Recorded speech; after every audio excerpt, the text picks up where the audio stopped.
Hello and welcome to the rotation. Are we in what IKON week 4 or 3? Fourth episode. This is episode 4. All right, 4th episode.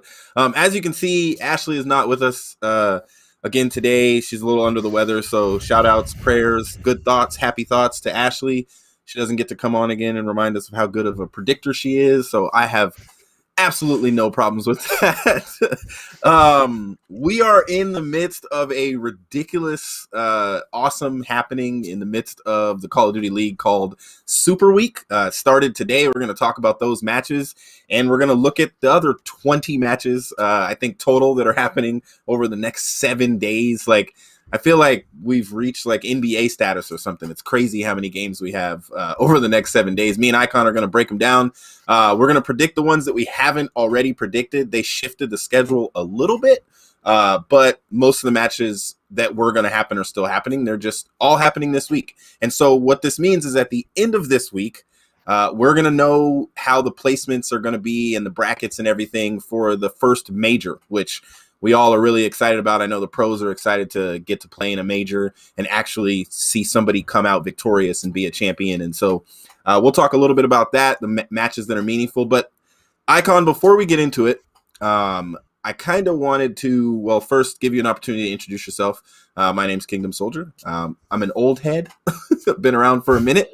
And I love talking about competitive Call of Duty. And so, but IKON, after you introduce yourself and what you do, I was wondering if you would give your opinion of this potential leak of World War II coming back as World War II 2, or whatever it's going to be called, as the next iteration of Call of Duty.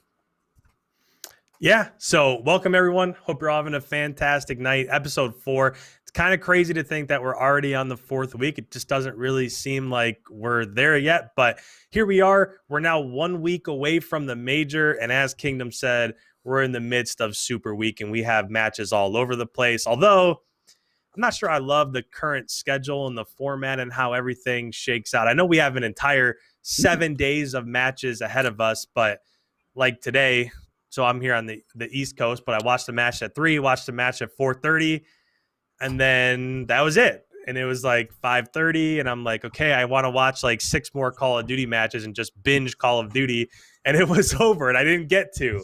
So now I will say from Tuesday through Sunday, we have 3 matches. So there is a little bit more Call of Duty to watch, but I know a lot of the pros and a lot of the Optic podcast, a lot of those guys have been talking about how just wished everything, not necessarily for Super Week, but wished everything was crammed into Friday, Saturday, Sunday. So we had more Call of Duty to watch at more times and stuff like that. But it is what it is. We're in the midst of Super Week. So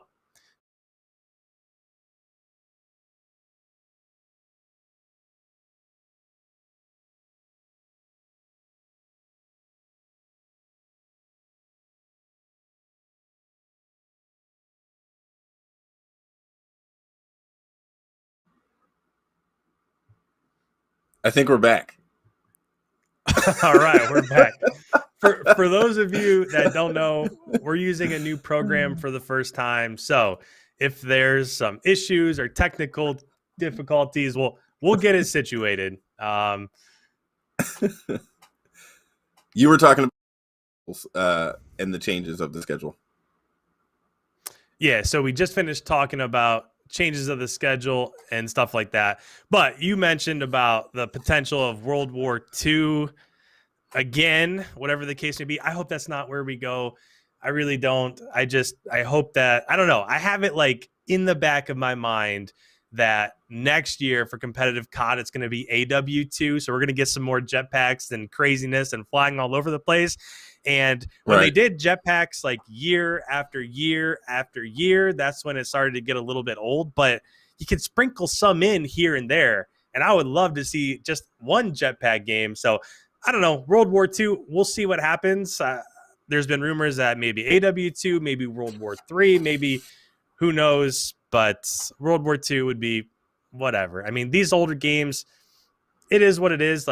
Even this year, Black Ops Cold War, it just has kind of that old feel to it. Yeah, it does. And it's just not my favorite.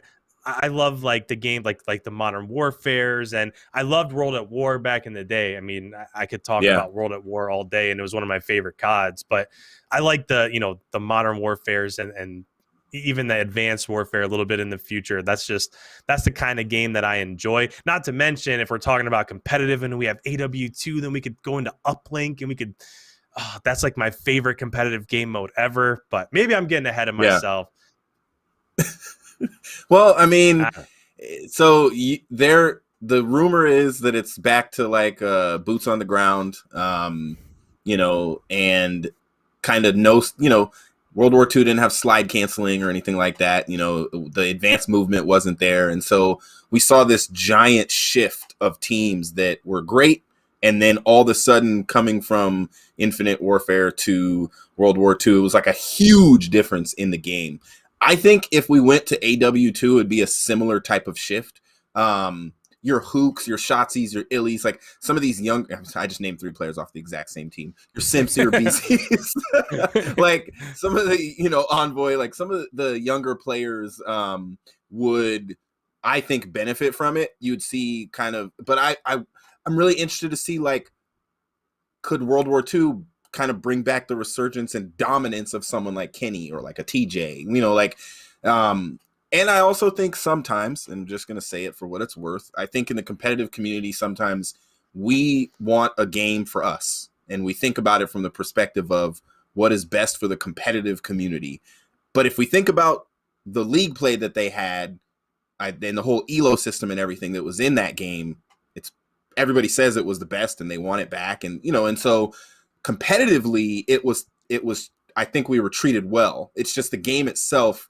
It's one of the biggest problems with this esport is that it changes every single year. It's one of the reasons why we can't have league play at the launch of the game every year, because Activision would have to require every developer as they're developing the game to develop league play as well, but it'd have to springboard off of the league play system created with the previous game. And so it's an issue. It's a challenge. Every year we have a new game, and then that means new players. That means the 48 guys that are in the league right now aren't going to be the best next year because the game's going to be different. Some of the challengers players might actually be better than some of the pros that are in the league right now. And so I did want to, for me, I kind of go into every year of Call of Duty just hoping for it to, again, like it did this year, be the #1 selling game, to be Call of Duty, to be true to form, to be a game where you run around and, Warzone kind of has taken over. And I wonder how that would mesh with World War II. Like, are they going to still, like, there's this rumor that the map is going to change soon. It's going to blow up. And, and so Call of Duty's delivered a lot of crazy and awesome things for us. This new giant mega zombies coming out. I hope that competitive, like the thing that kind of Hector's always asked for and a lot of the owners, and, is that competitive gets talked about and at the beginning of the life cycle of the game. And that if there's going to be league play, it is discussed at the beginning of the life cycle of the game, rather than like, we're at that halfway point now where we're starting to hear about the next game and we're just getting league play, and so I hope it's talked about a little bit earlier in the game and it's not, an afterthought. That's just my hope on whatever the next game is. I loved Advanced Warfare. I streamed it. I played 8s and all that kind of stuff. And it was weird being up on top of a giant glass wall in a Call of Duty game, or being on top of a building and calling somebody out that they're on top of a building. Like, that was weird, but fun. And it was a lot of fun, and double jumping and shooting grenades out of your arm and all that kind of stuff. Like, it was definitely interesting, insane. But it was bananas. It would be fun to try that again, especially now that it's back to 4v4. I did want to revisit, before we go into today's matches, your topic about the schedule. And how you mentioned that some pros, and I didn't listen to the Optic podcast yet, but I heard that like Formal had mentioned something about that they're kind of trying to just get views or something, and that's why they have the schedule the way it is. Like, that's how they've spread it out. This is a problem, in my opinion, that is unique to esports, because we have players like a Scump and like a lot of the other players now, like Attach, that stream and do content.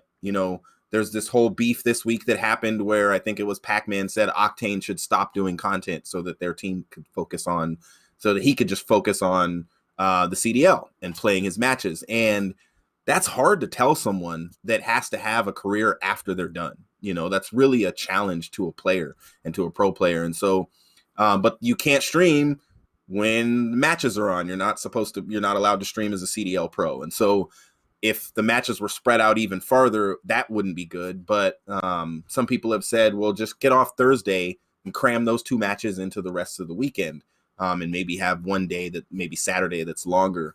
I also heard a lot of UK guys, like on the Breaking Points podcast, talking about how the matches, none of them start on time.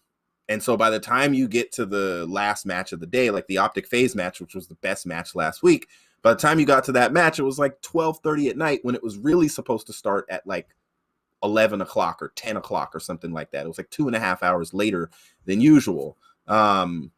I think, and I hope that the league is trying to figure this out, because I know it's not just them. COVID has made a difference in our esport.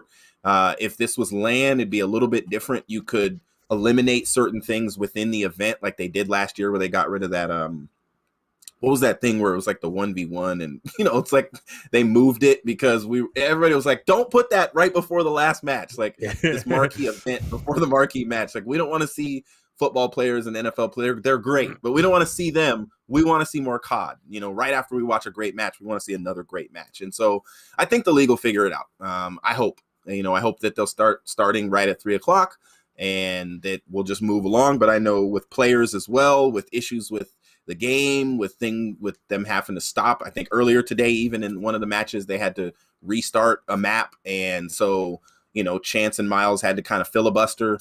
I think they will figure it out. I think we're all in a weird place with this whole pandemic, and they're trying to make the most of it. And yeah, they're trying to get views. I mean, that's undeniable. That's part of doing esports and streaming online, is that viewership matters, and so yes, they're trying to maintain viewership throughout a larger portion of the week every weekend. And yes, we all miss the MLG events that used to happen.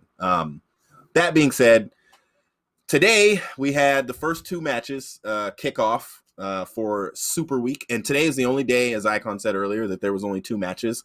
IKON, I'm going to slide to you if you want to kind of just talk about what happened in that first match with the Mutineers versus the Los Angeles Guerrillas. Yeah, of course. So first match, Florida versus LAG. And actually, I was looking at our predictions from last week, and we both actually predicted this one correctly, and we had the map count correctly. We both had a 3-1 victory to Florida. I didn't necessarily think that it would start the way that it did start, but map count's the only thing that matters. So whatever, we won't mention it. But off the rip, so it didn't by far. It came out. So in this one, the very first hard point, it was on Crossroads, and that's a tricky one. So it's a map that's really tight, really close. It's an opportunity for your SMGs to take over and really shine. And LAG came out, and it was basically just a cakewalk. It was 250 to 133. And after that, I was a little bit nervous. And biggest reason why. So what I've really started to notice from Florida over the course of just the short season so far is that you basically know what you're going to get out of Skies and Awakening. Those two are always going to shred. Yeah. They're always going to show up. They're always going to perform. They're going to put out the 1.2, 1.1. I think Skies today had like a 1.22 or something like that over the course of this match, which is something I could check in a little bit. But you always know what you're going to get from Awakening and Skies. What you don't know, or at least we haven't really found out yet, is which Slacked is going to show up and what are you going to get out of Neptune. So Neptune is obviously, I mean, he's just kind of getting his chance. He came onto the scene a little bit late. But when he started to figure it out is when the days started to turn around for them. So second map was Miami SND, 6-3 Florida victory. Wasn't too much of a threat in terms of that SND. Third map was Garrison Control, which Florida won 3-2. And that one was a little bit close, but it sounds like it was closer than it really was. You think, wow, 3-2 ended up going to round 5, but it really wasn't all that close. Florida did get the round 5 defense in Search and Destroy, and they got that just because they were winning the slaying department by so much. And then the hard point on Garrison, which was the map 4, Florida ended up winning 250-172. So again, as I kind of think back to that series as a whole, biggest thing that I think about is I was a little bit nervous after map 1 because I did pick Florida to win. And when I looked at the KDs overall, I don't know, it just seemed like Neptune and Slack didn't really show up the way that I thought that they would. Yeah. But after that, those two settled in, and it just kind of went to plan after that, and especially in the search and destroy. So if you look at those KDs from the search and destroy, the map 2, if you look at Florida's KD, everybody was at 2.0, 2.2, 3. I mean, everybody just went in that search and destroy. And if you look at LAGs, it was 0.43, 0.5, 0.44. I mean, everybody was basically double negative or worse for LAG in that second map search and destroy. But again, the biggest takeaway that I'm finding so far from the matchup that I've seen Florida in is just the fact that, okay, you basically know what you're going to get out of Skies. The dude's going to come out. He's going to go off. He's going to shred. Today he had a 1.23. Awakening, same thing. Awakening had a 1.19. But are you going to get enough from Slack and Neptune to keep up with the Simps and the Abizis and the Envoys and the Hukes and the Shotsies and the other top SMGs in the league? So that's kind of where I'm at on Florida. What were your reactions on that first match? So, I mean, you covered a lot of it. Like, honestly, after I saw the first map, I honestly was like, wait a minute. All right, let's make it interesting, because one of the things that's great about this league this year is it has pared down to like these 48 amazing players, and it's hard to call these games. Like, it's hard to call these matches. And this is one where after Florida kind of faltered and they kind of like in preseason, they beat Atlanta. Everybody's like, ooh, Florida, let's go. And then it was like, oh, never mind. It's going to be a rough go for these guys. And then all of a sudden they come up against the Gorillas, which, yes, we're still giving them some faith in saying, and now they actually put themselves in a position with a game versus Paris tomorrow to maybe, if they can steal a W later in the week from the two top teams in their group, they can maybe be that third team. It's going to be between them and Toronto. And so I honestly got scared for a moment, like Florida's about to drop the ball. Like, and I like Miles said a joke, they're on Miami, and he's like, it's like it's their place, it's Florida, they're playing on Miami, and like for the S&D or whatever. It's like, and I think honestly they looked like the Florida that we've all known them to be. But I will say, this is a momentum-based league, a momentum-based game with the 5 games, with the different game types that we have and the way they flow with, control being in the middle. And I honestly think you can't do that. They're not going to get away with that versus other teams. This is a team that, the Gorillas, they have a struggle when it comes to clutching up and closing matches and closing off, and that's kind of what the Ultra ran into against FaZe in the next match. I think it's funny that you said, can they keep up with the likes of Simp and Abizi and some of the other, awesome SMGs? And I'm looking at this stat, like Simp dropped a 1.4 with 77 kills in the match versus Toronto. And when Simp is being Simp and they already have all the other talent they have on their team, like that is a difficult matchup. It's the same matchup that you face when you're facing off against like Dallas. Like, you need somebody to not show up in order to beat that team and to get away with, like, the Gorillas had a chance. They honestly, the Florida showed up, and they, in my opinion, are still the better team, and they were the better team, and they finished off that match. In the next match, FaZe versus Ultra, do you have the predictions pulled up? I'm sure we said FaZe, but what was the map count we said? So you don't have it up? So listen, I do. This was my potential upset of the week, and it didn't go that no, way. That's right. You predicted it right. I did not. But listen, we were close. So I got it wrong. You got it right, but I wasn't too far off, especially after that map 1. I mean, hey, look, I will say this. I thought the Ultra were gonna do something amazing here. If they won that first map, it would have went to game 5, and it would have been one of the best game 5s that we would see all year. You know, in my opinion, Ultra showed up and said, hey, look, we can also play Search. We're not just a hardpoint team. I think this was their first hardpoint that they lost. If they would have beat FaZe, it would have been their first hardpoint that they lost. And so I really like, you know, sometimes I want more. I wanted a game 5. Like I saw Chance's predictions and he said 3-1, 3-1. I really wanted at least one game 5 in today's matches. And I was hoping that it would be the Ultra and FaZe because I knew that that last search would be freaking bananas. I don't know how much I liked watching Raid 3 times in a row as much as I love the map. I don't know if watching it game like hardpoint, Raid, Search, Raid, Control, Raid, although I think it's one of the best controls, one of the best hardpoints, and one of the best searches. You know, it's a great map. And some of the clutches that we did see when FaZe was trying to come back in the search, you know, I think I mentioned earlier before the show, like Celium was like 0-5 after the first 4 or 5 rounds, and it was 5-1, and then they kind of brought it back and they lost 6-3, you know, and the Ultra held tight. You could see what I'm liking that I'm seeing from Toronto is their vibes overall. I like their vibes and the way that they kind of, even when they lost a round, when Cammy lost the 1v1 in round 6, I believe, when it was 4-1, like when Cammy lost the 1v1 and he's on top of the statue, and I believe Celium was top art, and he jumped down behind the van and he kept peeking and jiggle peeking, and then he finally got the kill. They were laughing. And they just lost a round, you know? And I was like, wow, okay. I mean, and FaZe was laughing too. And I'm like, you guys are down 3 rounds. Like, you gotta win 4 in a row to win this map.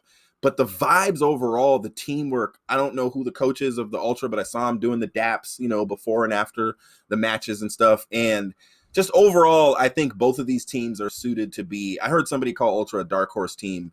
And I think they've proved that. Now, here's the thing. And we've known this from kind of what happened to the ROKKR last year, where it's like they were this great team, but they couldn't get over that hump of getting a championship. And they would get so close, and everybody was like top four, but they couldn't boost themselves above those other couple of teams. I think the Ultra are going to run into that in this group with FaZe and Optic, you know, and then they have to compete with the Mutineers to get that 3rd spot. So Ultra this week, they've got Optic, they've got Legion, they've got Gorillas. They honestly, if they can steal a win from Optic, they could 3-0 the rest of the week and be 2nd or 3rd in this group. You know, it really depends, because if they steal one from Optic, then they could be 2nd and Optic could be 3rd. You know, you never know. But they're showing that they're not a team to be messed with, because they did put up a good fight in the first couple of, you know, maps. They got 3-0'd in Control. They got kind of wiped off the map in that last hard point. You know, FaZe is like, let's close it out, guys. You know, I don't know if that's RCD's leadership but they kind of shut it down. That first one was the closest hard point I've seen probably all year in terms of not knowing who was going to win. I know the Optic one was great with FaZe last week, but Abeezy's 3-piece kind of made it clear, this is over. I didn't know who was going to win that first hard point versus with FaZe and Ultra. What were your thoughts on that match? I had 2 takeaways.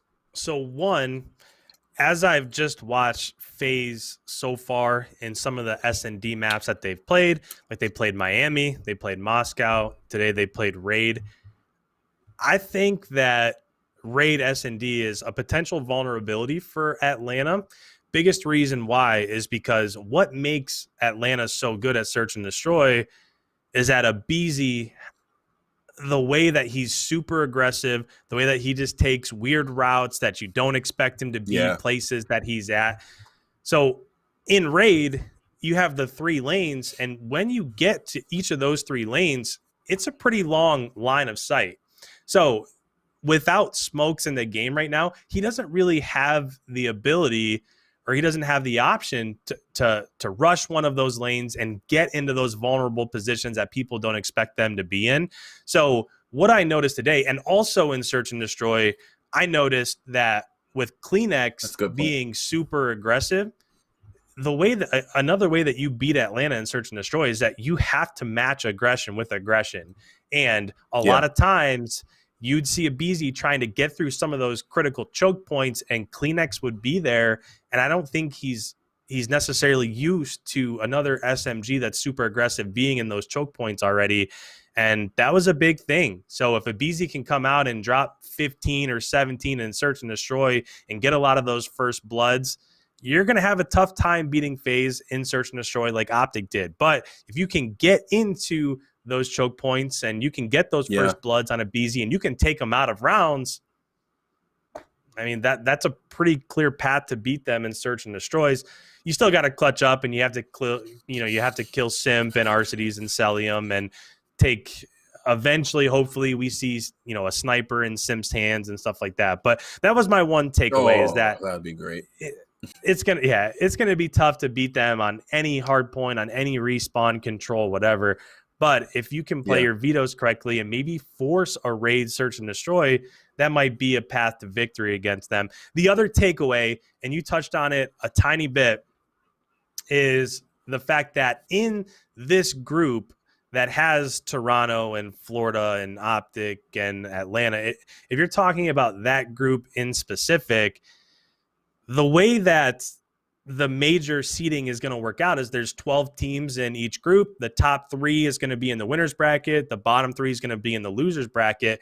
So with Ultra losing today and Florida winning, that makes both of them 1-1. And you would just expect that one of those 2 teams is going to be that third team that gets into the winners bracket from that group.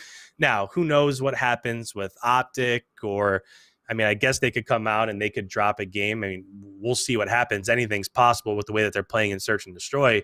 But biggest takeaway from me in terms of if we're looking ahead to the major overall is who's going to get that third seed to be placed in the winners bracket so that it gives you a little bit of wiggle room going into that first major. If we're looking at Ultra overall, they have Optic left this weekend, and then they have Legion and they have Gorillas. So you would just kind of think that, okay, maybe they're probably best suited.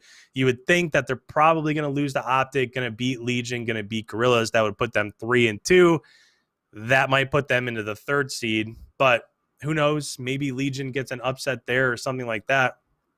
And if you look at Florida, when it comes to Florida, they still have Legion, FaZe, and Optic. So they still have to play Optic and FaZe. They're probably not going to win those. But again, the way things are going so far, who knows? So just when I'm looking at today's results and the way that it's going to affect going into the first major, is it seems like right now Ultra might have an easier path heading into that first major. So maybe they get into the winners bracket. Florida, we'll see what they do against FaZe and Optic, but looks like they have a tougher path to get into that winners bracket. And you know what's going to come back to bite Florida is losing to LAG. That's honestly like, if Toronto, that could be the difference, is them beating, even if they lose to FaZe and Optic, and let's say Florida loses to FaZe and Optic, Toronto beating the Gorillas might be the difference maker that bumps them up to third. And so I'm looking at FaZe right now, 9-3, 3-0. There's not really a scenario right now as I'm looking at their group. They have 3 wins. There's not really a scenario where they're not top 3. Now, of course, they want the number 1 seed. I think if we predicted before all of this, we would have said they would be the number 1 seed, them or Optic. But we would have predicted probably them as the number 1 seed in Group B and Dallas is the number 1 seed in Group A. But Group A is shaping up to be a little bit different, and so we'll get to those matches as well. So before we talk about some of the matches that we haven't predicted yet, do you want to take us through the ROKKR's matches that they have this week specifically, and what some potential implications might be for them being 1-1 going into Super Week? Yeah. So when it comes to ROKKR, they have on Tuesday, they play at 5 p.m. Central Time against Seattle. On Thursday, they play 2 p.m. Central Time against New York Subliners.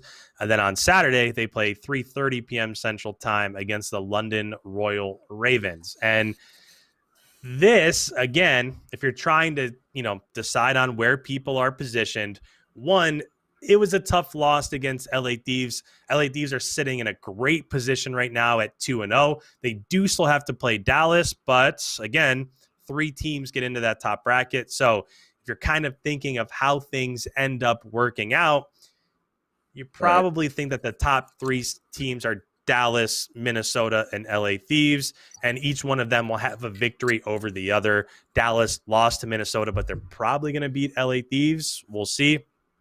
But when I'm looking at the schedule that lies ahead, Minnesota has Surge, Subliners, Royal Ravens left.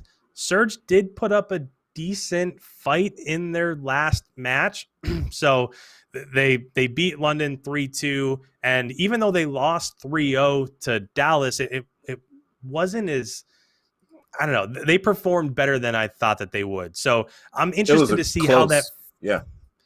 Yeah, I'm interested to see how their matchup with Seattle goes. And then New York, of course, New York, you just look at it at face value. They lost 0-3 to LA Thieves. You figure, okay, well, they lost 0-3 to LA Thieves, so this is going to be an easy match for Minnesota. But that hard point against LA Thieves was like 244 to 250. They lost by 1 control round, and they lost in round 11 in the search and destroy. So very close. Yeah. Sure. It's not a given, but that's one that Minnesota should win. And then London they've only played 1 match, but they did lose to Seattle. And you'd have to think that if you're London, most people probably have London somewhere in the bottom 3rd, bottom 4th of their power rankings. Yeah. Yeah. They're not. Maybe bottom 2 teams in their group. Yeah. Right. So you think, well, if they're going to be playing Surge, that's a big win to get, and they didn't get that. So if I'm looking at Minnesota overall, I don't see how Minnesota doesn't win these final 3 matches. I think that they probably end group play after this super week 4-1 with that lone loss to LA Thieves. And if they're 4-1, the best that Dallas could be is 4-1. LA Thieves could be 5-0 if they end up beating Dallas. So that would basically guarantee them in the winner's bracket. But this is the top 48 players in the world. So you never know what's going to happen. What are you thinking about Minnesota's schedule? Well, I'd like to take some time and play with I can't imagine the show we're going to end up doing next week when this is all, over and we get to talk about all these matches. Crazy. Because the scenarios are ridiculous. Like when you just talked, we could have the top 3 teams could all be 4-1, and I'm just going to play devil's advocate. Let's say New York steals a win over Minnesota. They could honestly put themselves in a position to land, I think it would be 3-2 along with Minnesota if they then lose to Dallas, but beat the other. Like if they beat London and Seattle. So this is going to be, there's so many opportunities here for teams to kind of steal victories. But I will say that in my opinion, the toughest match they have is the first one. I think that if Minnesota can get through Seattle, they'll put themselves in a better position when it comes to confidence and everything else, especially if they stomp them in the search and in the hard point and just show their prowess. New York will have a tough time preparing for them, but we know that New York is a very, very, very well-prepared team. That's why they came so close in that first match. They are that was the closest 0-3 I've seen in a long time. They were a lot better than I think people were giving. Everybody was writing them off like, oh, they haven't been together long enough. They're missing 2 of their players. But they showed up. And honestly, you can't count Clayster out. And so this whole group technically should land the way it looks right now, except I think that New York will finish above the Ravens, and it'll be it may be a crazy dark horse prediction, but it could be Thieves, Empire, ROKKR, Surge, New York, London. It just really, it depends on how the matches go. But I think when I'm looking at the schedule for the ROKKR, They should 3-0. They have the potential. I think they will win the last match. I think their toughest match is going to be the Surge. I think people are sleeping on the Surge now that they played so much better in their last match.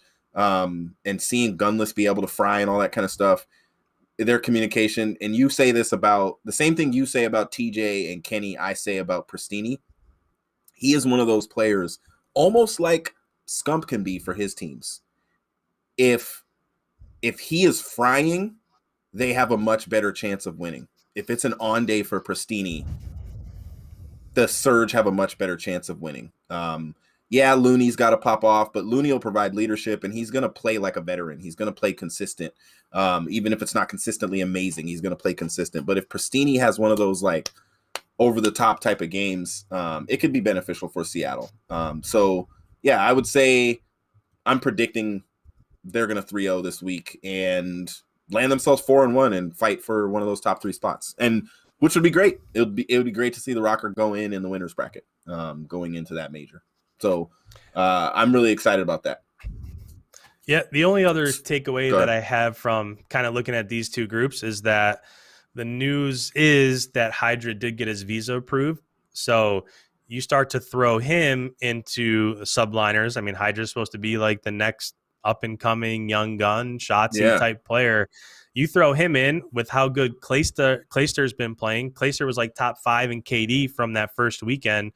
So who knows? Every time that I've mentioned a prediction that involves New York, I think it's very similar to where Dallas was at last year at the beginning of the year, that towards the beginning of the year, they're just not quite there yet. They weren't ready. The young AMs that they had weren't ready for the scene yet.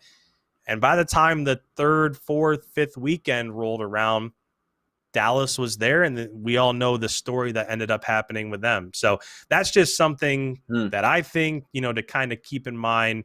But we'll see what happens with them. I'm excited to see what the placements are heading into that first major. Hydra's he's replacing DiamondCon, right? So it'd be Asim, Clayster, Hydra, and Mac. Is that right? He would replace Asim. Oh. DiamondCon replaced Zuma. So it'd be Clayster, DiamondCon, Hydra, and Mac. And Mac. Yep. Ooh. If Mac plays like Mac, go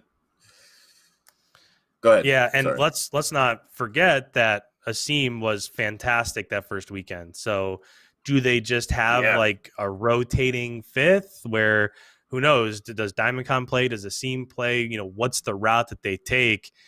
It'll be interesting to see what happens there.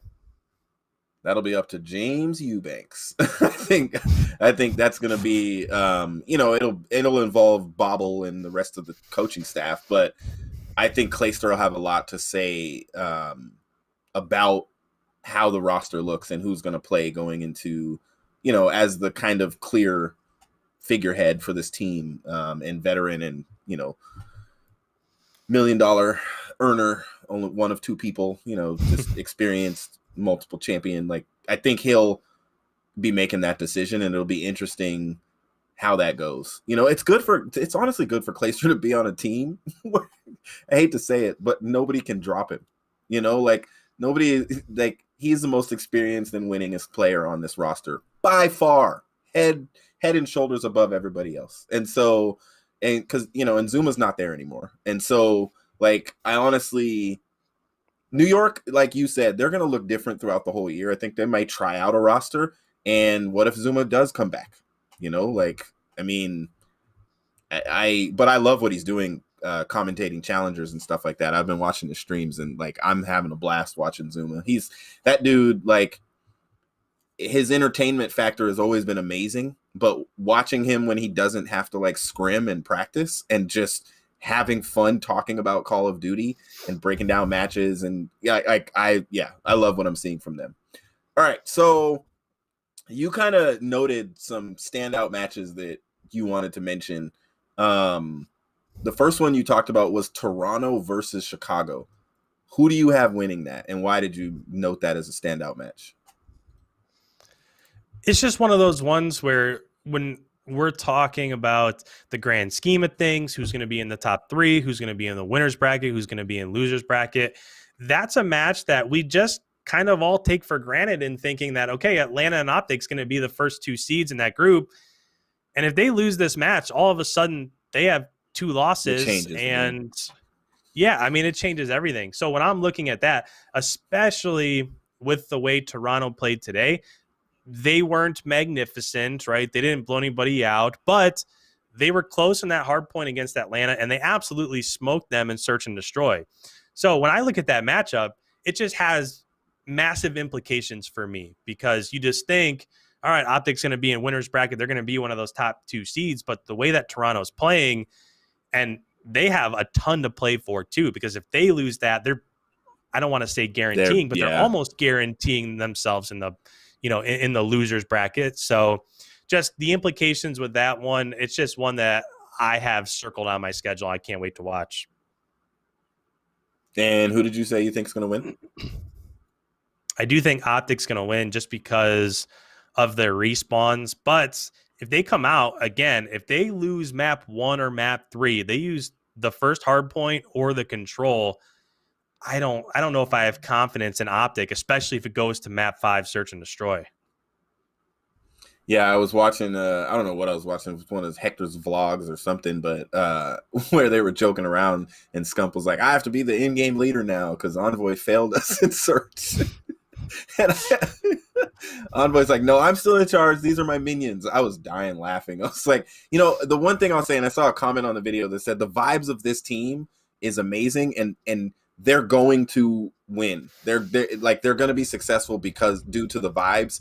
And sometimes that has worked in the past with Optic. I loved watching Scump do a breakdown of what happened, because I love when he does those event recaps and he just sits at his camera and talks about it. And he just said they got outplayed, and we'll never see him drop a donut again, I'm sure. But he just said they literally got outplayed. And he said in one of the matches, he maybe got in one actual gunfight where he was able, like when he went 0-6, like he got in one gunfight where he was able to like contest. But outside of that, he was just in the wrong place at the wrong time every moment in the map. And so do you think, and I'll just ask your opinion, do you think it has anything to do with them? Because I know they dropped Tupac or whatever, like their S&D kind of specialist coach, and he's been breaking down matches on probably intentionally on YouTube and things like that. But do you think they need to bring in somebody like that, or does that team have what they need in order to win in search and to be a top team, I'll say, in search and destroy? I mean, it could definitely have something to do with it. I think the biggest takeaway is I heard a clip from Formal talking about he doesn't love the fact that, one, they don't get to scrim S&D very often. And when they do get to scrim S&D, people don't play the same way that they play when they're actually in a match. So he talked about, on Miami, for example, when they got absolutely thrashed, they have scrimmed that only a handful of times. But when you scrim a map like that in search and destroy, and people aren't playing it the same way, the more you play search and destroy, you start to learn, okay, I can get to this location before I expect somebody to be in my line of sight.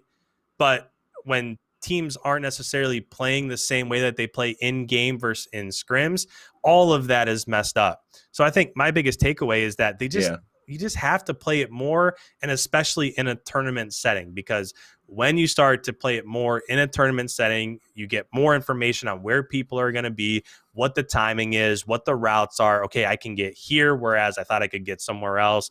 I just think it's one of those things where it's not practice when they do play other pro teams. And he also said, even when you scrim AM teams, like top AM teams like Wester, even they play search and destroy a little bit different than pros do. They ego child things that sometimes pros don't ego child. Right? So yeah, so it just, to me, the search and destroy lulls right now for Optic is just the fact that they haven't played it much. And when they have played it, it hasn't been the same scenarios that they've seen when it's actually when the matches actually count. Yeah, I think what you just said is a reason. And if they don't figure out like the other part of what you said, then it becomes an excuse. Because if every team has the same limitations, it's like in the NBA, you don't get to practice against other NBA teams. You know, you have a that's why you have 10 or 11 players on a team, because you basically have a in-house practice squad.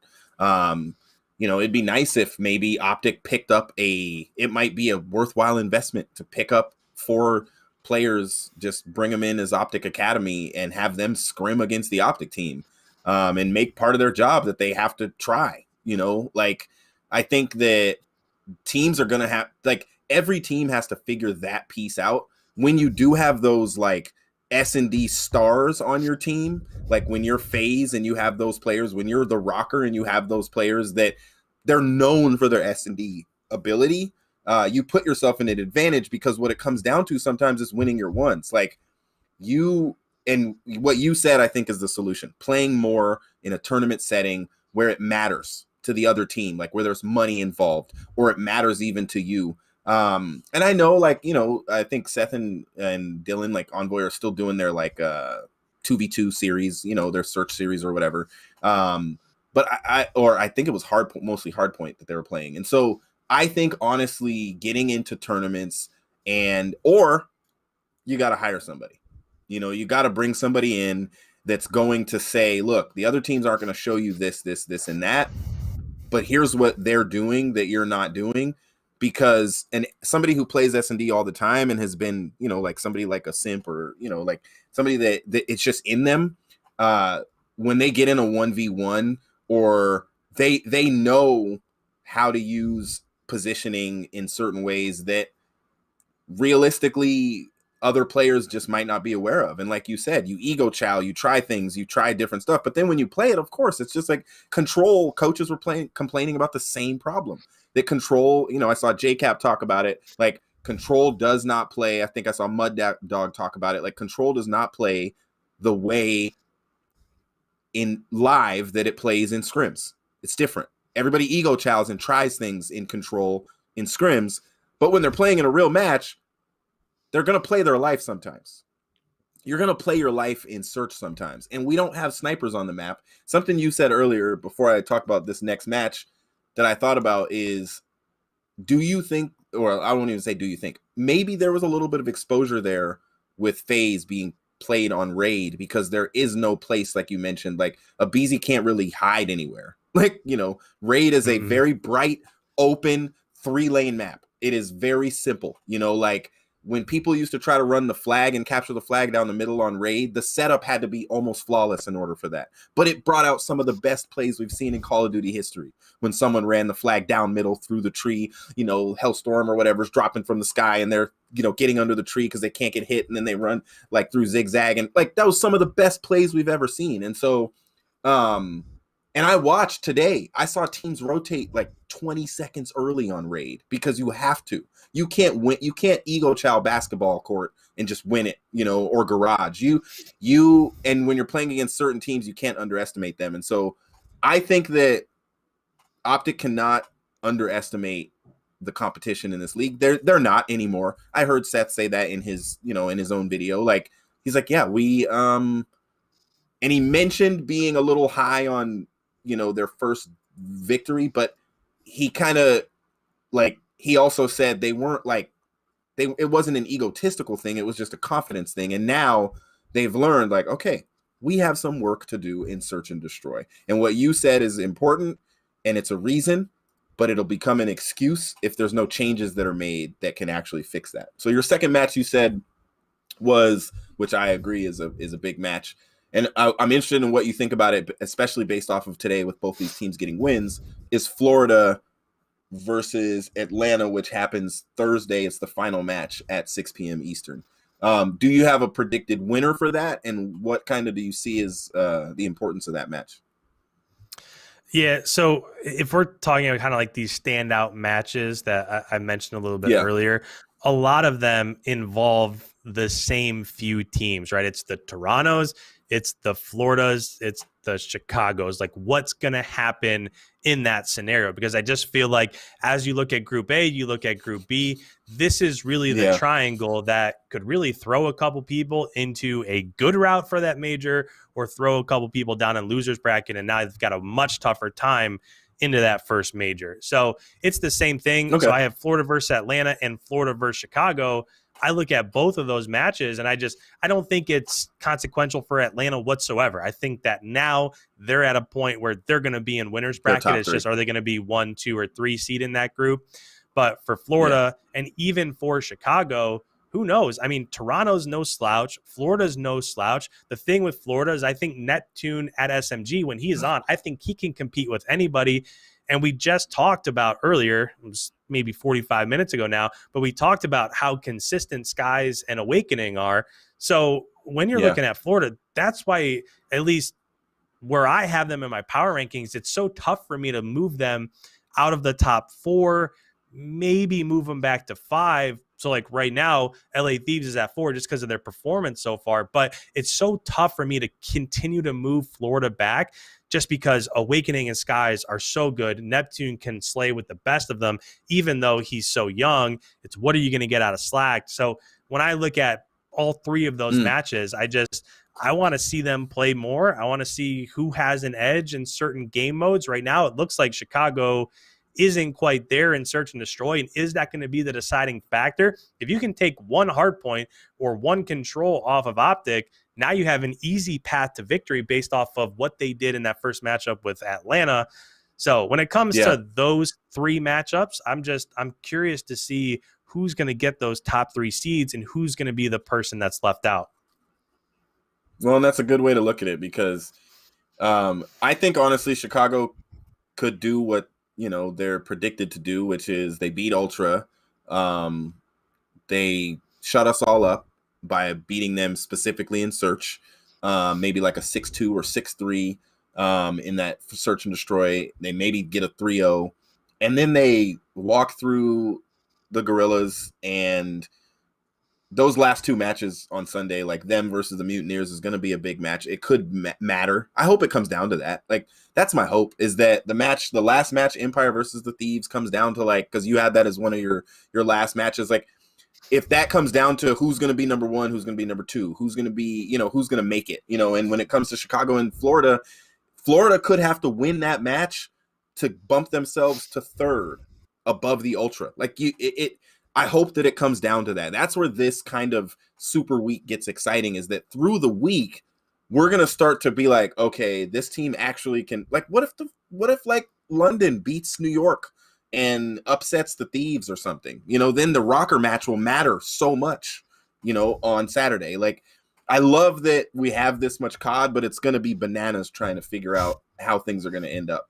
So let's go into our predictions real quick, and we can kind of make these quick and give. And you said we need to start with FaZe and the Mutineers on Thursday. We've predicted all the other ones already. Yep. So last week, essentially all they did is they took week 2, put it at the front half of this week, and then week 3, put it at the back half of this week. And that dividing line where we have predicted and have not predicted is the last match we predicted was at Optic versus LAG. So this week starts with Atlanta versus Florida. Got it. And I know they did change the order of some of the matches a little bit, but so for the sake of predictions, we don't need to go back into those. And so the first match we're looking at is Thursday, 6 Eastern. We've got Atlanta FaZe versus the Florida Mutineers. I'm going to say FaZe 3-1 in that Mutineers match. And I think Florida will win the control, and then they'll lose the rest of the match. They'll lose the Search and 2 hard points. Yeah, I don't know. After today's match, I'm not sure I have a ton of confidence in Florida, even though they did get a victory, but it was against LAG, who they've looked okay. They did get a win over Paris, which is a team that you probably expect LAG to beat. But when I look at this, I'm not sure I have, as good as I think Florida is, I'm just not super confident yet, especially when you're playing who might be the best SMG duo, the best flex, maybe the best AR. I mean, Atlanta's so stacked. So I'm going to take Atlanta here. I don't even think they'll get beat in the search. I think they're too strong. I think it's probably going to be, even though it's a big matchup, I think it's probably going to be a 3-0 Atlanta. Okay.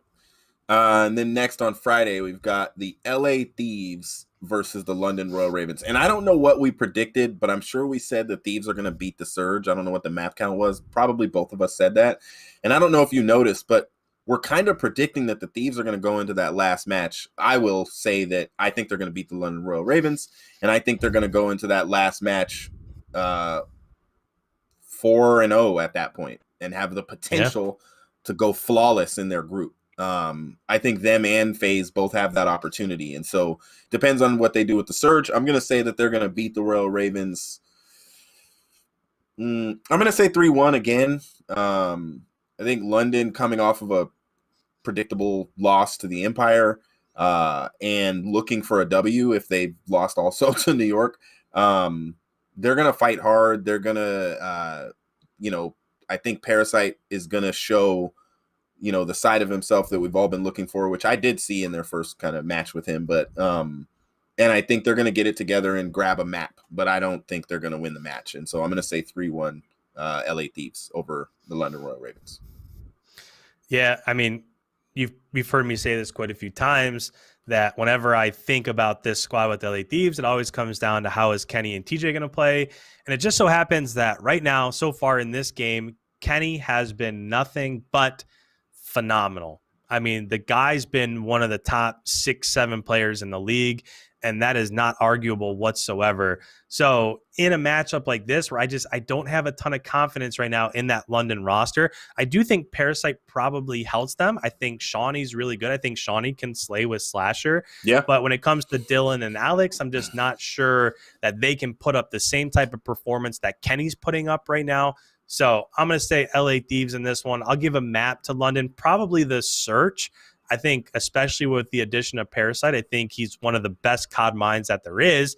There's a billion other things that goes into that with Parasite, but I think that they'll probably get the Search. But I'm going to say 3-1 LA Thieves. All right, Ultra Legion. I hate to do it. I know Paris. Last year everybody had them so low in their power rankings, and the big news was they got the W's at the opener, and then they won a couple, and everybody's like, "Ooh, Paris!" I don't know if this is that team. I think they might catch heat later in the season, but for this first major, it seems like when we've watched them play, they're a little outclassed. Even though Fire is great. But this we all know these guys never played together before. They came together at the last minute. It was an opportunity that Scraps had to agree to. He had to basically tell his brother yo, they don't want you, they just want me. At the beginning, London was supposed to keep both of them. Their whole narrative changed, and you do have experience on this team, with Classic. They have potential. But I don't think they're a sleeper team like the Ultra are, where the Ultra can actually probably win some matches and steal some W's, even at the major. If the Ultra start in the losers bracket, that's when you got to be careful, because they will knock you out of the tournament. Like some of those teams that get knocked out early from the winners bracket. So I would say, with all that being said, this is going to be my first predicted 3-0. I think that Ultra, they play FaZe, then they play Optic. They're going to be looking for a team to wipe off. They're going to be looking for a good W. And I think they could, upset Optic, but I'm going to say 3-0 of Ultra over Legion. Yeah, I look at this. After what I saw from Ultra today, and the other part of this is that I really wish that we would have already have had those matches from last week so that I could see how I would have the knowledge of how did Ultra play against Optic, right? We'd know a little bit more. How did Paris play against Florida? We're going to figure that out tomorrow. But I agree with a couple people in the chat. Ensman World White Proving says Ultra versus Legion. That's an easy 3-1. And I agree. I think Paris will get there, but I just don't think they're there yet, especially with Bance played really well today. Cammy and Kleenex, we've talked about them multiple weeks in a row now. Even today in the Search and Destroy, Kleenex was making plays. He was the counter to Abizi. I think Ultra is just a really tough squad overall. So I'll say 3-1. I'll give Paris a map, but I don't think the rest of the maps will be close. Yeah, the Ultra are very well prepared. I'll say that much, and it shows. And even the maps they picked, the picks and bans, like worked in their favor. Like, they were very smart to pick Raid. It exposes, if you can expose anything on FaZe, it exposes them. It puts everybody in the light, and it's very predictable. And then it comes down to just gunfights, And these are all of these guys on this entire sheet that we're looking at for Super Week. These are some of the best players in the world. So. All right, so I'm sure we said that the Empire were going to beat London Friday. Dallas, who honestly dropped an unexpected, got an unexpected L last week, but a good upset for the ROKKR. They are playing against the New York Subliners, Clayster versus Crimsix, the team that has the rings and shows them off and gets to sit on the throne, and the guy that got a ring but didn't get to sit on the throne and be a part of the celebration. And as people are saying, the defending champions, they're just talking about these four guys. Like, I think if there's ever any kind of feeling or desire within Clayster to win, this is where it comes out. I love the storylines of our esport, and I think this is where, no matter how you want to write it, you're gonna see, and Ian versus Clay, this is gonna be a good match. I'm honestly gonna give New York a map. It could go to 5, but I'm going to give New York a map and say that it's going to be 3-1 Empire. But like I said, this could go to a game 5, especially the way that we saw the Empire play against the ROKKR. If you can get them on their heels, Hook is going to still fry and do his thing.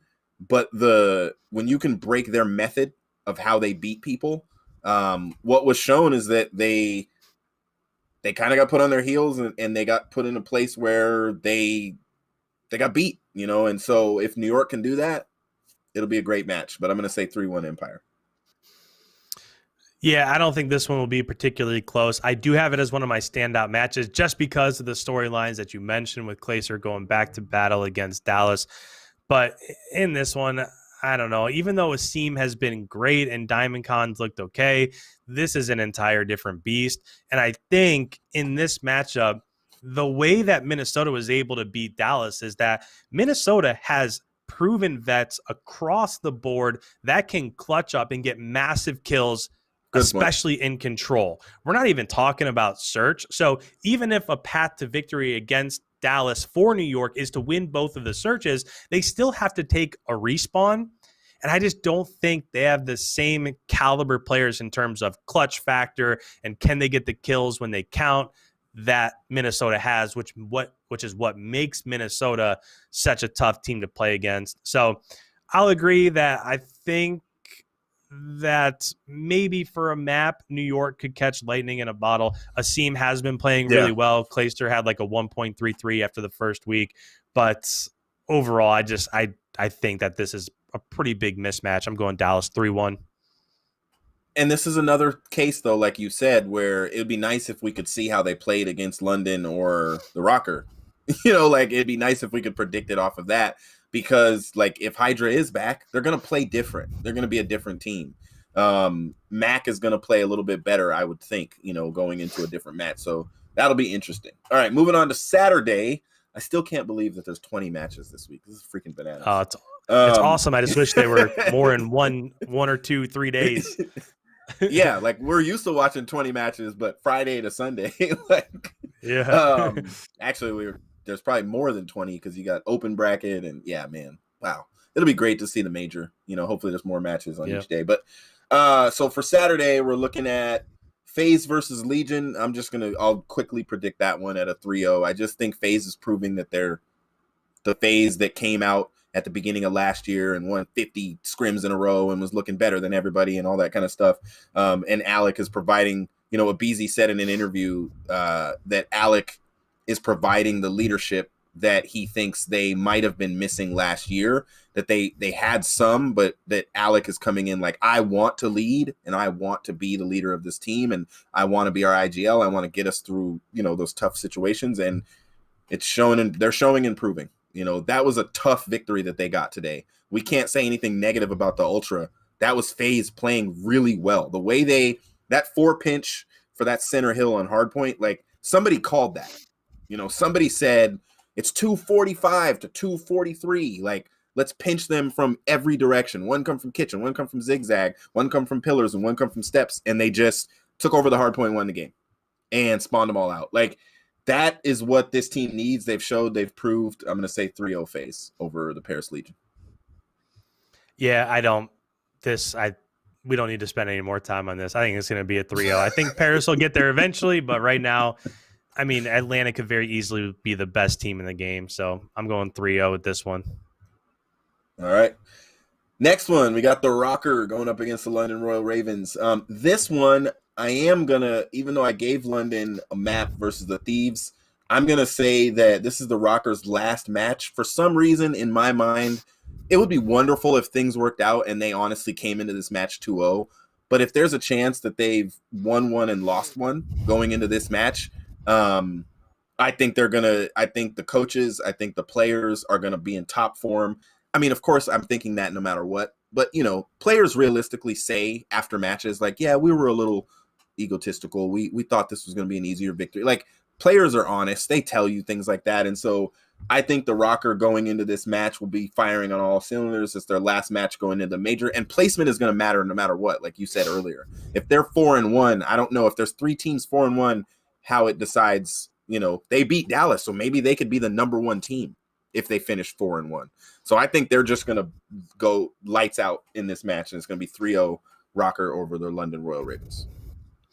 Yeah, I think the storyline right now is that if you want to beat Minnesota, you have to win both the hard points. But when you think about that, Minnesota's only played LA Thieves and Dallas so far, which are 2 of the top 4, maybe 5 teams in the game.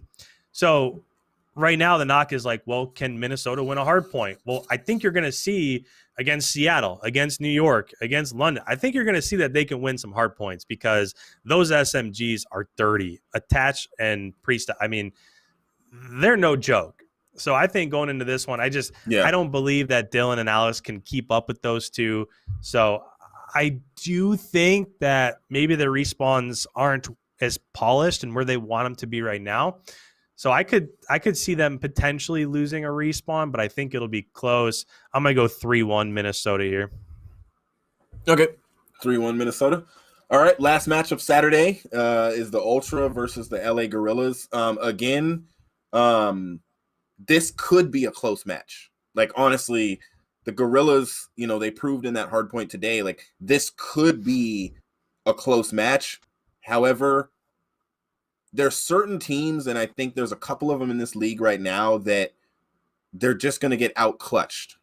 And that's the only way they're going to be outclassed is like another team. And the Gorillas are one of those teams where I feel like I think Paris is another one of those teams. In some cases, Seattle is one of those teams. And only because of the newness, even I would say, like London is one of those teams. They had some potential when they played last week. They couldn't close. And going up against the Ultra, this is going to be an important match for the Toronto Ultra. Losing against FaZe today, we don't know what's going to happen against Optic. We don't know what's going to happen against Paris, but that is going to be an important match for seeding. It may be the match that decides whether or not they're top 3 or bottom 3, or if they're 3rd or 4th. And so I would say Ultra is going to outclass the Gorillas and beat them 3-1. Yeah, I mean, if I look at the schedule that's ahead here, if we look at like the last 4 or 5 days, when I'm looking at Ultra, they finished with Paris and LAG. I think those are 2 games that they could easily win. Yep. And when we're thinking about seeding between them and Florida, Florida finishes with Optic, Chicago, and Atlanta FaZe. I mean, it just seems like if you're talking about momentum heading into the first major, it seems like one team has a much easier route down towards the end of Super Week than the other. Again, now I don't think terribly of LAG. I think that they're a team with vets that can play.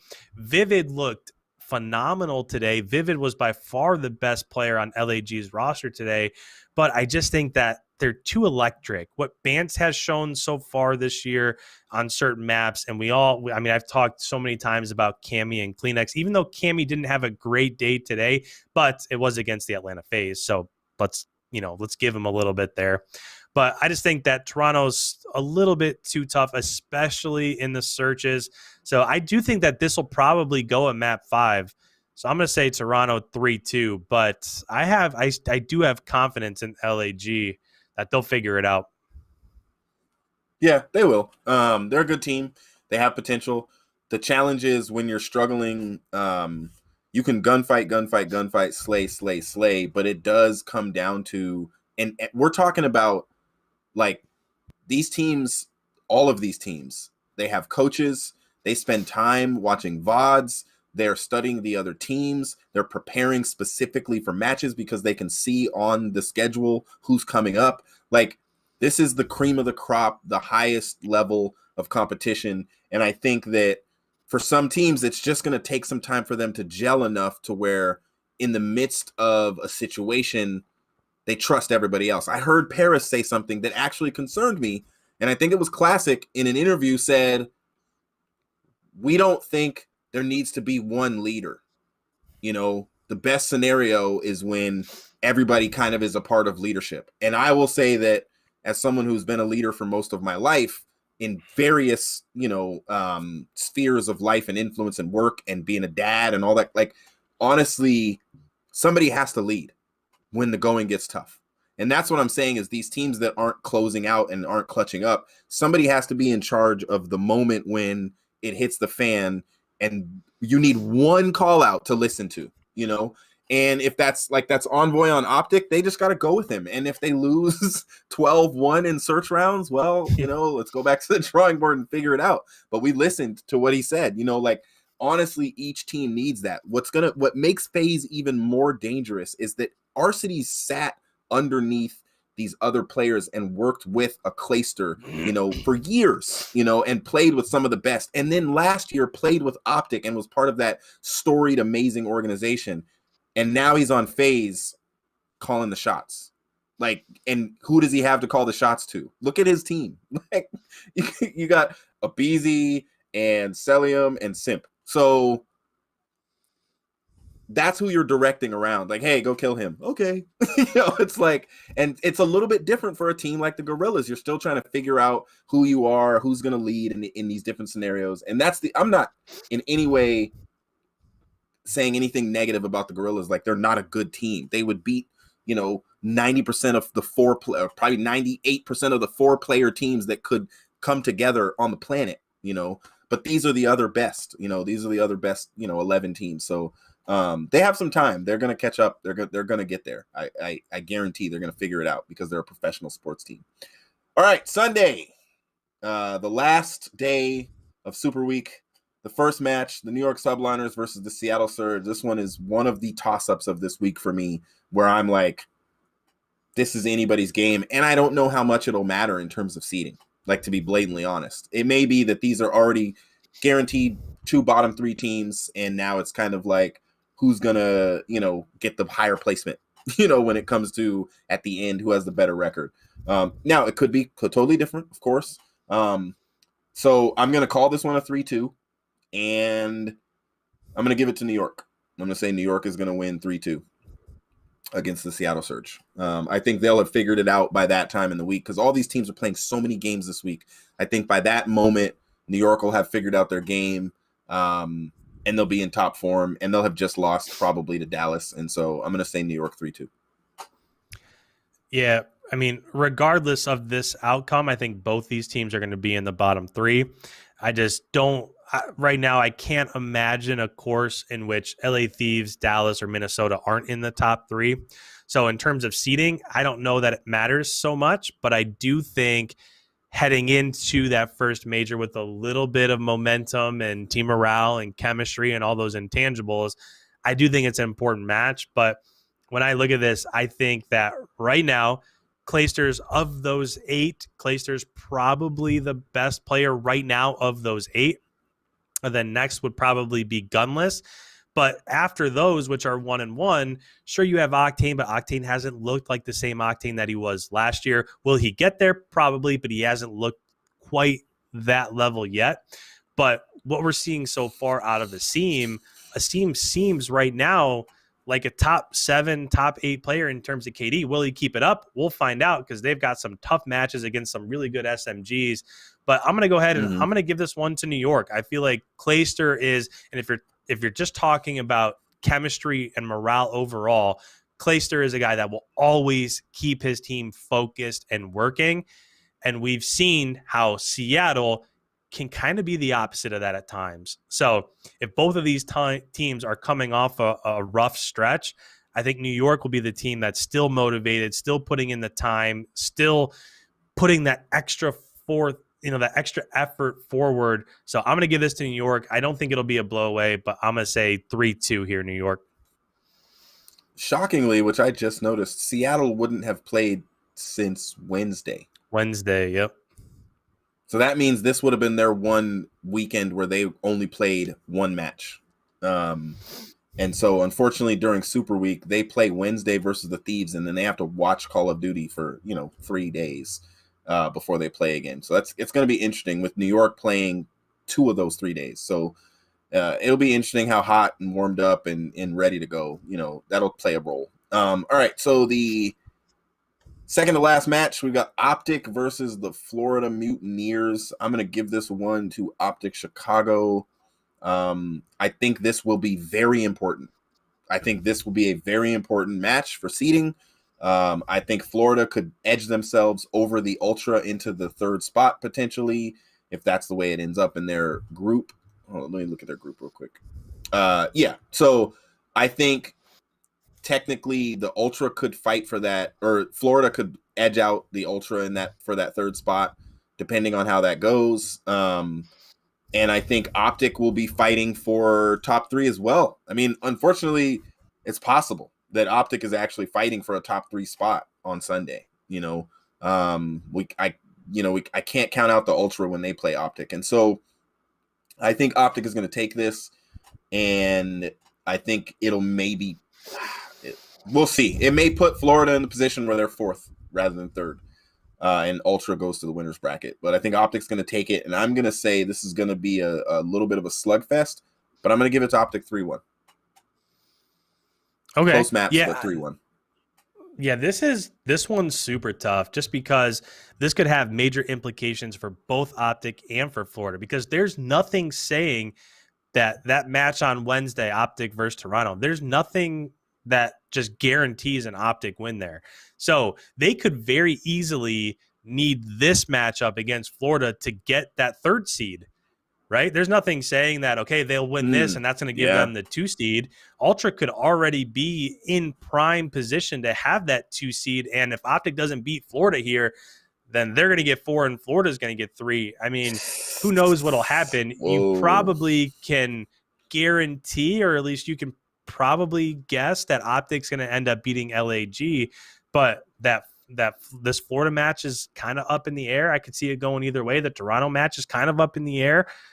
That's, again, I wish that we would have been able to see last weekend's matches. We'd have a little bit more to go on heading into this.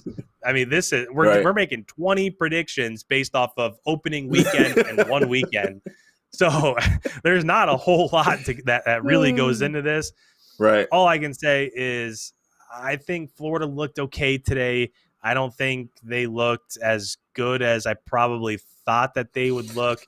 I think Skies and Awakening proved that Skies and Awakening are always going to do what Skies and Awakening do. But right now, the best player out of all 8 of these players between Optic and Florida is actually Dashy, and that can be a little bit scary. When Dashy's the best player and you're not really talking about Envoy, you're not talking about Formal, you're not talking about Scump, if 1 or even 2 of those other 3 players get hot, it's tough to hang with their slaying power. So I'm going to go Optic here. I do think it'll be 3-1, but even the 3 maps that they win, I don't think you're going to see any 250 to 120 hardpoint results. I think they're going to be pretty close.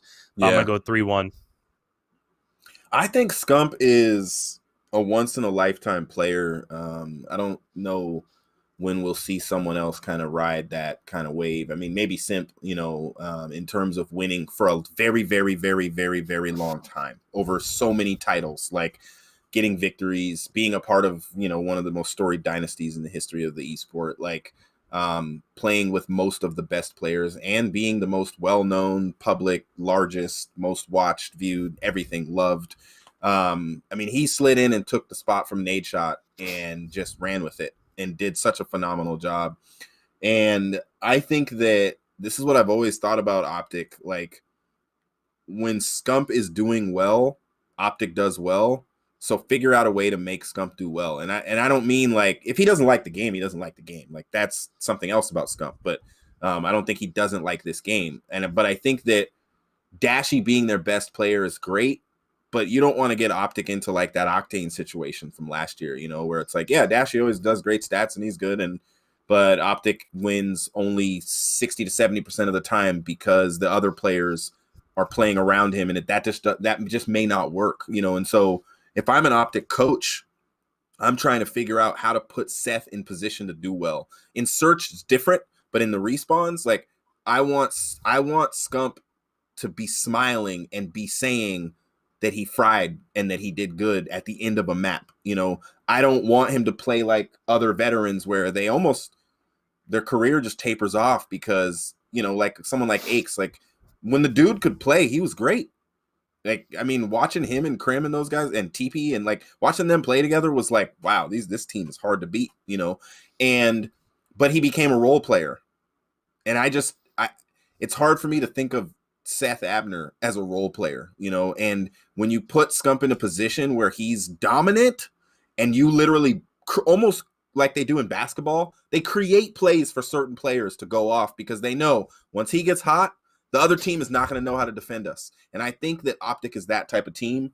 And so I think when it goes into the major, like, honestly, if I'm Envoy, like if I'm Cinder, like I'm trying to figure out how can we put Seth in position to at least go off on one map per series to where he walks away from the series like, yeah, I fried in this game. You don't want Seth to be like, I dropped a donut in search, we were horrible. Like, that's not what you want from, you can be as funny and all that's entertaining as Optic is, but at the end of the day, they want to win. Seth has always been a winner. It's the reason why back in the day I said he's going to leave that team, and he did when he went to Envy for a minute. And I was like, he wants to win.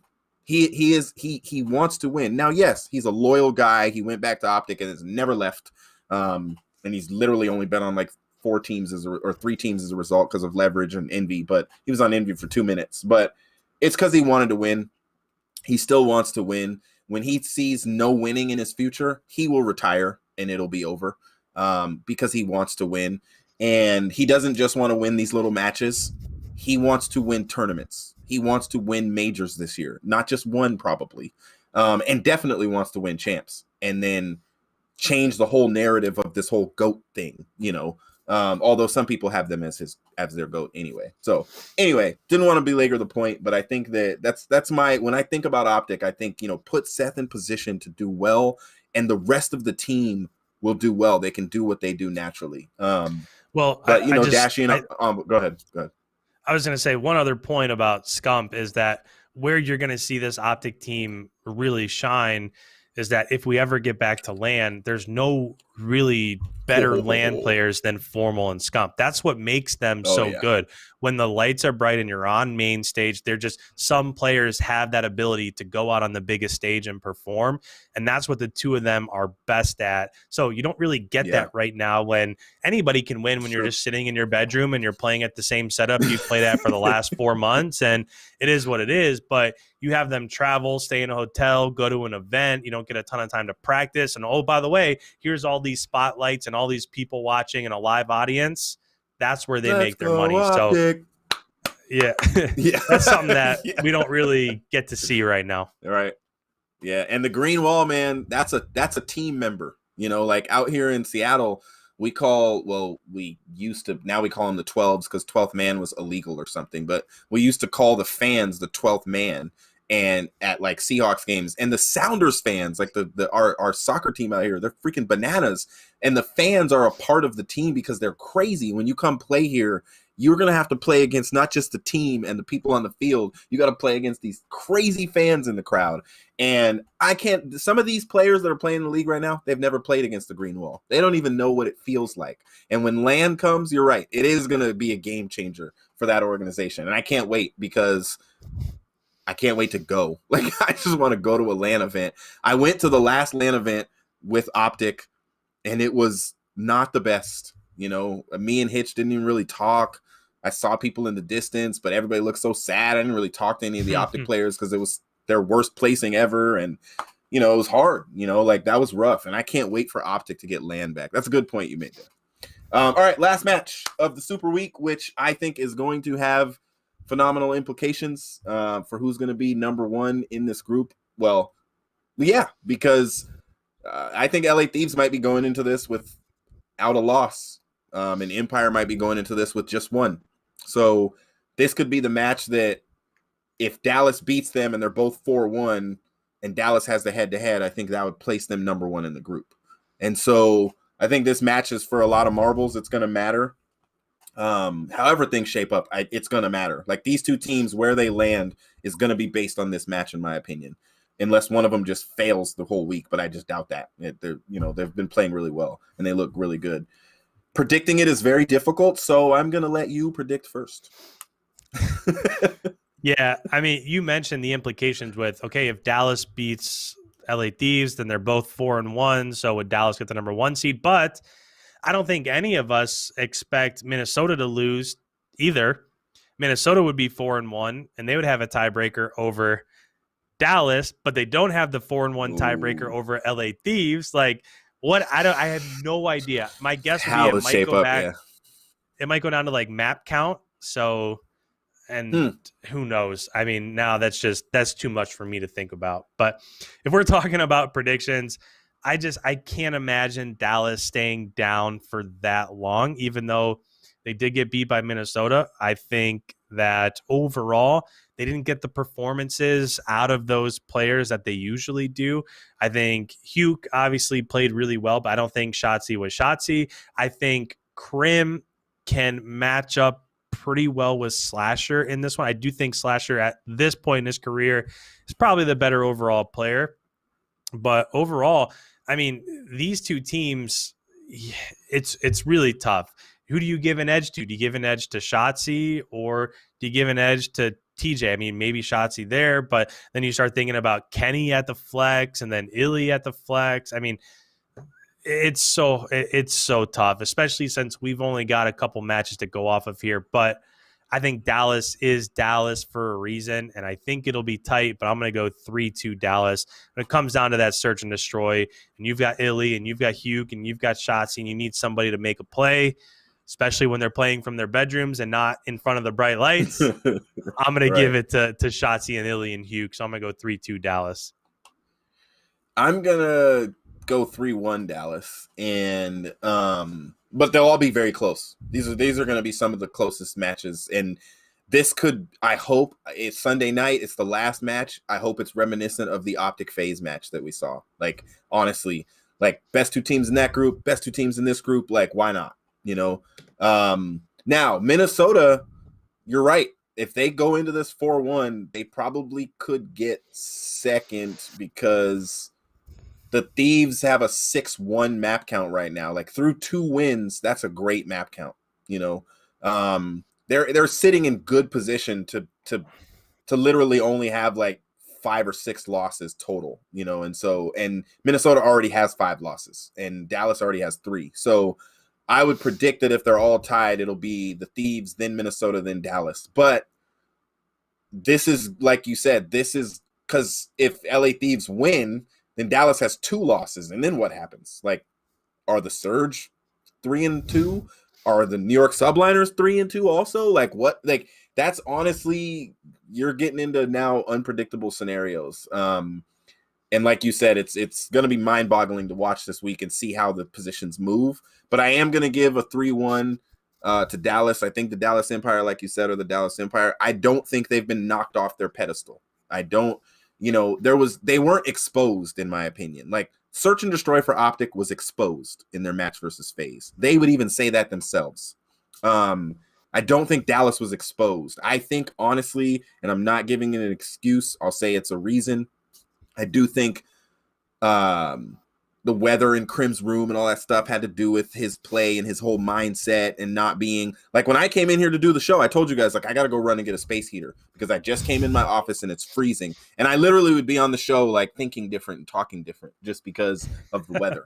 And so I don't think they were exposed. I don't think they were beat in a way that made it look like, oh, the ROKKR just, annihilated Dallas. Like, no, the ROKKR played better and they won.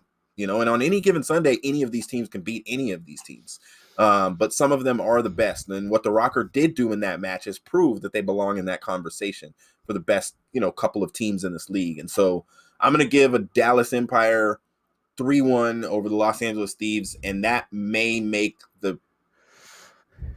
it go Dallas Thieves ROKKR. So no matter what, I those are the three teams that I think will be in the top in this group. But again, like you said, we're going off of, New York and London have played one match each. We're literally just spitballing at this point, like trying to figure this out, which I think is interesting because in the other group, there's no team that hasn't played. Well, because they played today. I didn't even think about it. All right. So before we get out of here, pick a team that you would say this week is most important for. And what they need to happen in order to have success this week. There's so many. I think there are, if we had to say, like, what are the storylines, we've kind of been talking about it. What's going to happen with Florida, Optic, Toronto? One of those teams has to go to losers bracket. So what's going to happen there? And then in the other group, it's the seeding. It seems like the top three are probably set, but who's going to get one, who's going to get three, so on and so forth. But for me, I think that this is a really important week for Optic.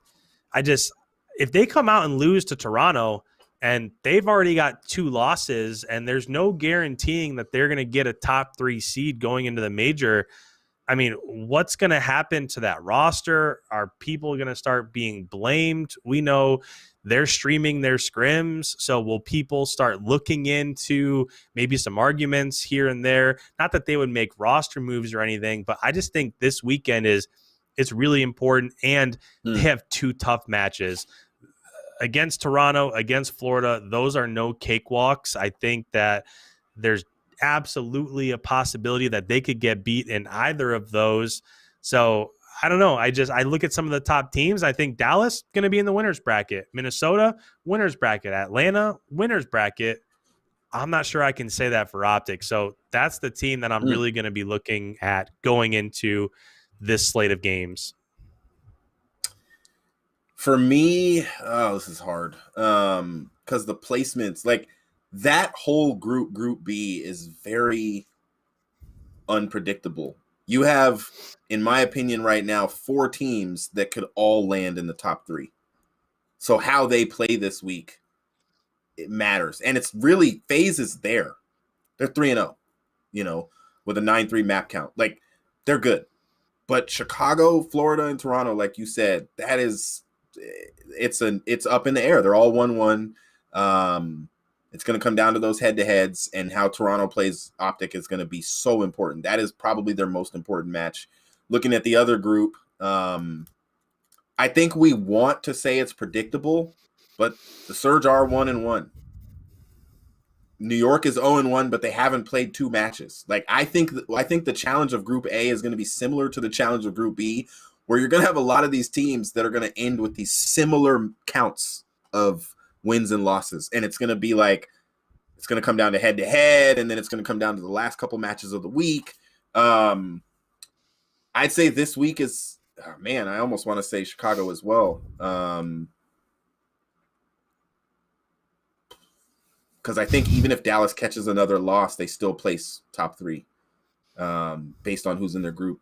I'm going to say Chicago. I'm going to say this is most important for them.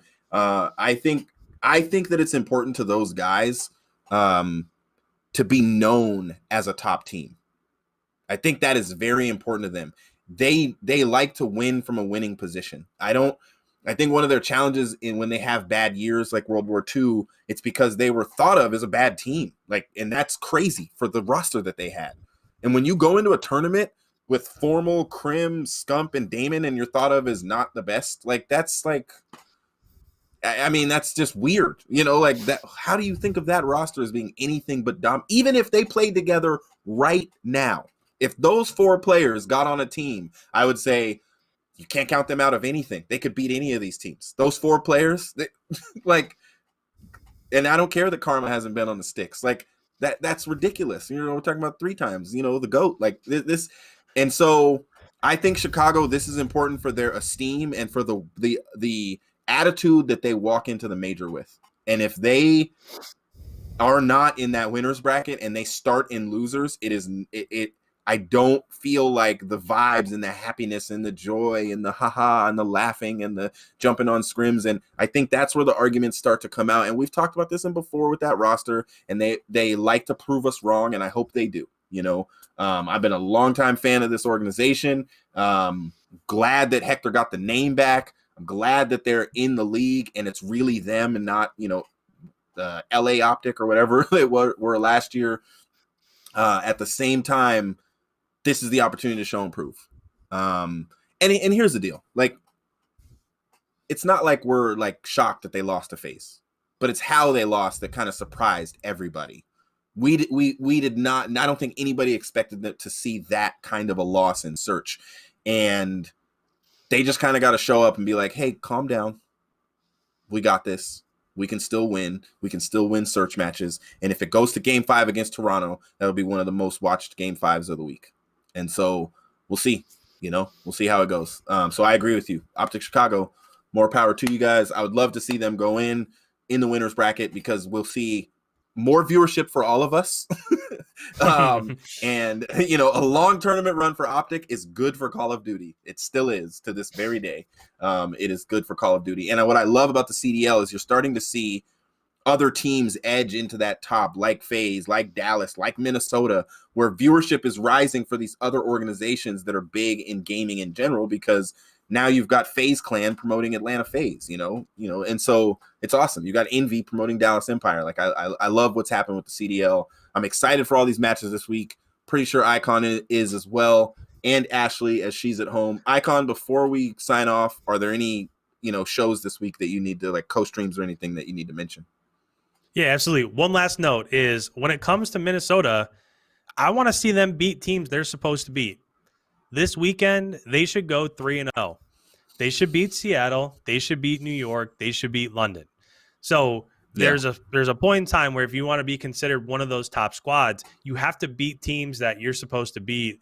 And that's something that I think, you know, we just said, yeah, they're going to beat those 3 teams, but let's see if they actually do it. Let's see from Toronto. Is Toronto going to come out and is Toronto going to beat Paris? Is Toronto going to beat LAG? Those are teams they're supposed to beat, right? So let's start seeing who's for real and who's not. But when it comes down to the schedule this weekend, right here on ROKKR's YouTube channel, we will be doing co-stream. So on Tuesday at 5 p.m. Central Time, we'll be co-streaming the ROKKR versus Seattle Surge match. On Thursday, 2 p.m. Central Time, we'll be co-streaming the ROKKR versus Subliners match. And then Saturday at 3:30 p.m. Central Time, Ashley and I will be here co-streaming that matchup as well. So make sure you're in here in between maps. We'll break it down. We'll talk about what happened, what has to go forward, what the keys are to victory, and all that stuff. So come hang out. There are also giveaways and stuff like that. So come hang out. It's a good time. It's very ROKKR focused, and you'll get to see Ashley and all of her ROKKR bias glory. So come hang out with us. That'll be this week, 3 of them. And we will see you guys next Tuesday at the regular time at 7:30 Central here on the rotation.